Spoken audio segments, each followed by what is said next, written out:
สบายดีพี่น้องเลิกการตอนแรกเนาะประมาณสิบ12 มื้อ11 มื้อก็ขึ้นนี่ล่ะข้าพเจ้าได้หิวข้าวก็เลยกินข้าวกำพี่น้องข้าวกำกับหมักถั่วดินมาเด้อพี่น้องเริ่มกินนำกันเด้อกินหนึ่งข้าวกำกับหมักถั่วดินพี่น้องอันนี้อาหารพื้นบ้านเฮาเขาแต่หลังแต่เริ่มพี่น้องสิเข้าอันบ่เฒ่าไม่เฒ่าพุ่นล่ะอันนี้คือข้าวก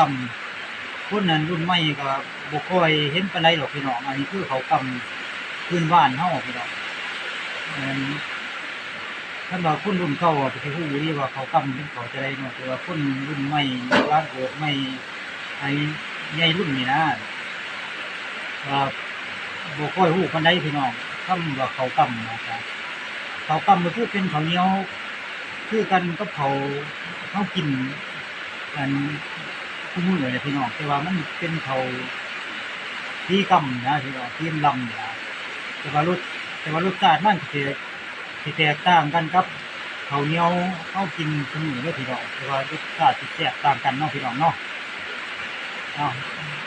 คอยเบิ่งกันคันอยู่พี่น้องเด้ออันนี้คือข้าวกำข้าวพื้นบ้านเฮาข้าวแต่ข้าวพ่อแม่เฮากินแตะกี้นะพี่น้องแต่ว่าทุกมาสมัยเดี๋ยวนี้ก็บ่ค่อยได้นำเอาแนวพันธุ์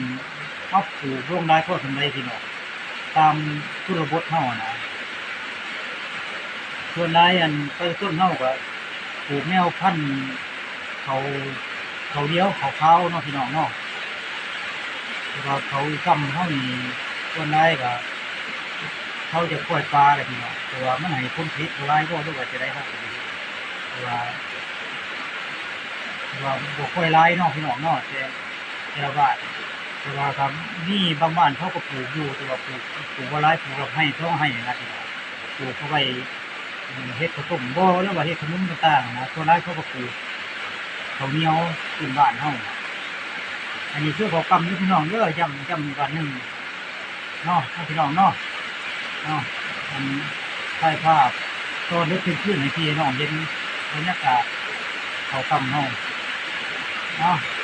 จบเพียงเท่านี้เนาะพี่น้องเนาะ